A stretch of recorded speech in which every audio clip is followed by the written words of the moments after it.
Hi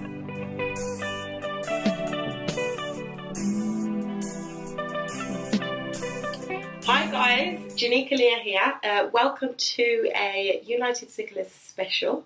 I have a very special guest with me today, my beautiful mother. So today what I wanted to do, I thought it would be a good idea to speak to a parent of a child with sickle cell, which is me, and just to ask her her journey, what things she's been through, you know, any tips that she might have for any parents out there that are bringing up a warrior with sickle cell. So, without further ado, oh, I didn't even introduce you. I didn't even say your name. We'll just refer to her as Mummy. Is that okay, Mummy? That's fine by me, darling. Okay. So the first question I want to ask is, when did you find out that I have sickle cell, or when did you find out that you were having a child with sickle cell? I actually knew there was a possibility of having a child with sickle cell when I was pregnant with you, because I was a trait and your dad was a trait. So you knew that you were both traits? We knew that we were both traits because when we had your brother, we were given the results. So during my pregnancy, I knew that that was a possibility. In answer to the question, though, I was told that you had sickle cell after they'd done the 6 weeks test that they do at the hospital. They said that your daughter's tested positive for sickle cell. I'm sorry that I might look really intrigued, but I've never actually asked my mum these questions before, so this is the first time I'm hearing it as well, so it's kind of like... You're not allowed to cry. Don't say that. Do you know, I actually thought about that, like, preempting, like, up to this video. I won't. So, because I know now they have a test that you can do while you're pregnant, is it, to find out if your child has sickle cell? So was that available then? This is going back, we're talking 1989. They did offer me that test, and I refused the test. Okay, so you didn't want to know? I didn't want to know. Why? The reason I didn't want to know was, when you have a test, obviously they're going to give you the results, and the results would have told me that I was going to have sickle cell. Two things. It would have told me that you were going to have sickle cell, and that I would then have a choice as to whether or not I'd like to keep the pregnancy or terminate it. And for me, I was pregnant, and that was it, full stop. So there was no ifs, but no maybe. So the whether I had sickle cell or not, it wasn't debatable. It didn't matter. That's right. So I just thought it was pointless of doing the test. She wanted me. She wanted me. Well, there's been times now since you've been born now, I thought, Lord, this little girl is... But anyway. So, how did you feel when they told you that I had sickle cell? To be honest with you, even though they told me that you had sickle cell, I really didn't know much about it. Okay. I didn't know anyone or have any association with anything to do with sickle cell. So I had no idea of what to expect or what I needed to do. I had no idea. And I remember asking the lady that came to the house, have you got a leaflet or anything that I can remember? We didn't have internet how you had it back then. And she says, someone from the Sickle Cell Society will contact you, and the Children's Hospital will contact you, and they'll let you know what you need to do. Did they contact you? They didn't contact me. I ended up bringing you to hospital because you were ill. Sick. Yeah. Oh my gosh. Yeah. How old was I when I had my first crisis? Can you remember? You didn't actually have a crisis. At the age of 9 months old, you had pneumonia. Oh, 9 months. 9 months old. What information then or support was there for you then to sort of let you know, okay, Jen has sickle cell, what does this mean, what things do you have to do? Was there any support, information, anything like that? I remember getting a little red and white booklet, and what I took from that booklet was that I have to keep you very warm. I have to make sure that you always have a lot of fluid. If you had any kind of a cough or cold, not to let it linger too long. But more so that I had to give you folic acid and penicillin every single day for the rest of your life. Did that scare you at all? Like finding out that, you know, I've got sickle cell, I didn't really know what it was. I've got to take medication every day, forever, you know. It didn't scare me, but it made me realise that I need to be a good mummy. Not that I'm not a good mummy, but over the years, when you were growing up, I did forge good relationships with the medical profession at the Children's Hospital, Dr. Derbyshire. He was like the haematologist for sickle cell that was renowned in Birmingham, and you know, we got on really well. He helped me to understand the condition. He also helped me to deal with how to look after you as well. So it wasn't too bad initially. Not too bad. It wasn't too bad. So what challenges did you face with me growing up? So you are a new mom and you're bringing up a child that has sickle cell anemia. What challenges did you face? Like, take me through the journey. Were there any pivotal moments? Whether, you know, how was it? What was it like? Yeah, the raising such a queen. Such a queen. You're a drama queen. That's what I was telling you. Actually, yeah. The challenges for me came when you would go to school and see others doing things that you couldn't do. So, for example, when you started primary school, well, nursery initially, you wouldn't play outside when it was cold. Yeah, because I wasn't allowed to. That's right, because of the chances of you catching a cold was a lot more higher than other people. When you were going out and you had to have your coat, your gloves, your scarf, your hat, you know, you would really have a strap that you didn't want to wear that and that you too hot. Yes, because I can remember, I'm just going to put this in here, because I can specifically remember one time I wanted to play outside and Mum was like, yeah, you can play outside, that's fine.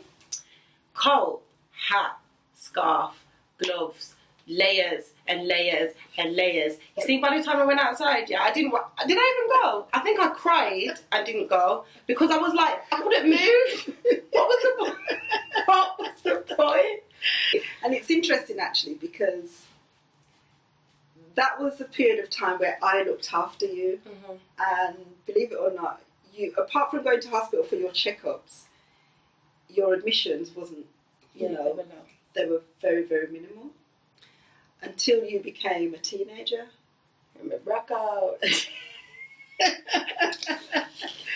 Yeah, you really did. So, you know, when I'm saying to you, put your vest and a t-shirt on, and you're like, well, I just want to wear my belly top. No, but come on now. And so-and-so's wearing a belly top, and I just want to wear my belly top. I can remember being in secondary school in PE. No one else was wearing vest and t-shirt. Why did I have vest and t-shirt? You had no breasts. Yeah, I know, but I could have at least had a little, like, pretend. Sorry, I didn't mean to put that out. I don't care. I was like, blame, I still ain't got none anyway. But yeah, who's wearing vest and t-shirts at school?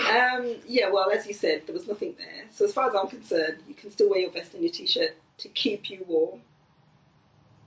Well, I didn't want to. And as a result of that, when you started secondary school, I used to get sick. Oh, did that? We can laugh about it now.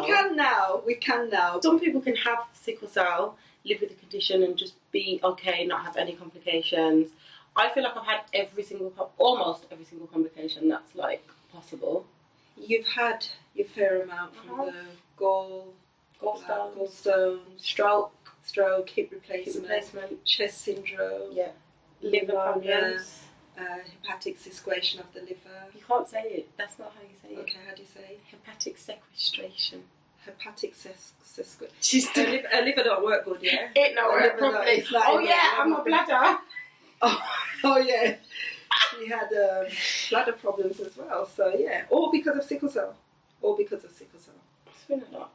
It's been a lot. How do you feel now? You birthed this amazing female child, and she's turned out to just be sometimes a little bit of a pain. And I've had, problems with my sickle cell, and we've been through a lot. I feel that with you, as my daughter, with sickle cell, that we have a second chance together. And the reason why I say this, Jen, is because you went through a transition in 2006 that you probably don't remember much about, but I'll just share it with everyone. I know I've told you before. Mm. In 2006, you were very, very, very ill. Very ill. In actual fact, Jenica was so ill that she was in intensive care, and we had the doctors come and tell us that your daughter has a 50-50 chance of surviving through the night. It was actually your consultant who, yeah. And I remember her saying, it's a very crucial time, and right now, we don't know if Jenica's going to make it. And it was at that point that, for me, as your mother, I realised just how, I can't even find the word. Sickle cell is a serious, serious illness. Yeah, I'm not saying that I didn't know, but the reality, the truth of it came at that point. This is what I mean when I say it's a second chance.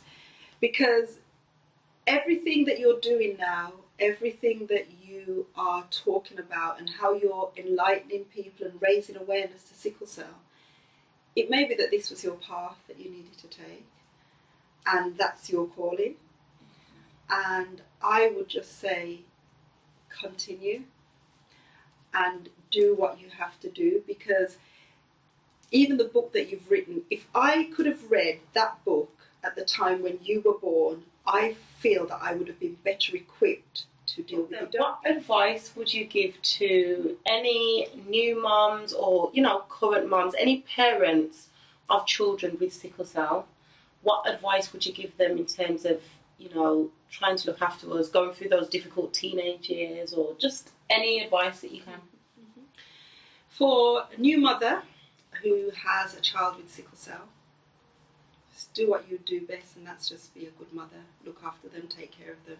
For a mother of a sickle cell warrior, and I'll call them warriors when they reach a stage in their life where they're kind of trying to fend for themselves, we have to be very patient with them.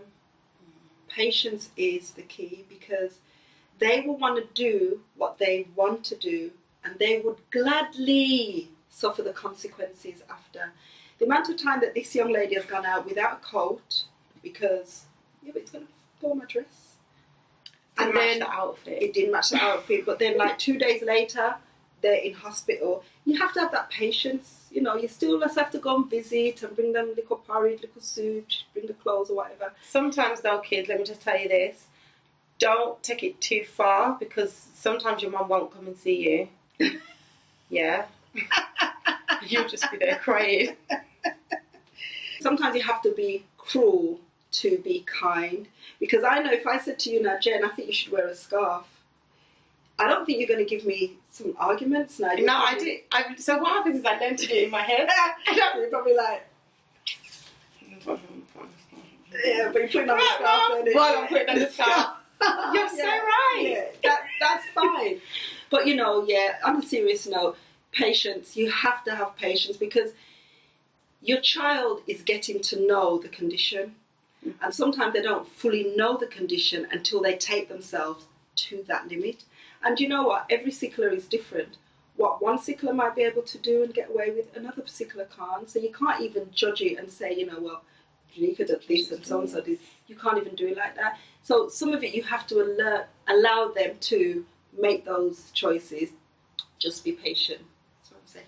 And you know what?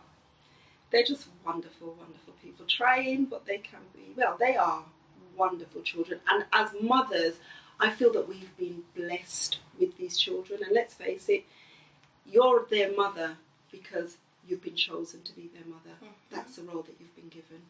We just have to do the best we can. I'm glad I chose you as my mum. And I'm glad that you chose me. Bless you. Yeah, I love my mum. Okay, so it's going to wrap up the video. That's fine. I was a bit silent for bits of that because I was fighting the tears. What are you crying for? You weren't making me cry. Oh, okay. Don't get me feeling.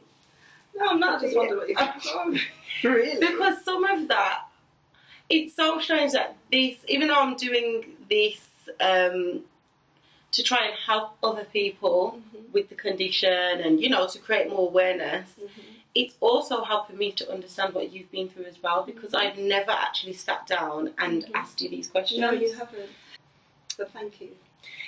Thank you, Mummy, for having your debut on the channel. Am I going to have my Mother's Day present now? No. Oh, okay. It's pretty Oh, okay. Sorry, I just thought I'd ask. When Okay, I thought I was going to like be given a big bouquet like that. Oh, that would have been such a good idea, wouldn't it? Thinking, yeah, thank you for appearing on the show. You're very welcome. Thank you, viewers, for watching and staying tuned. Make sure you subscribe, share the videos, comment down below. Do this, Mum. Oh, do this. Comment down below. Comment down below. Okay, thank you. And like. And like. And subscribe. And subscribe. Oh, that wasn't actually anything. Okay. Just all right. And subscribe, yeah. And share. And share. Sharing is caring. It is.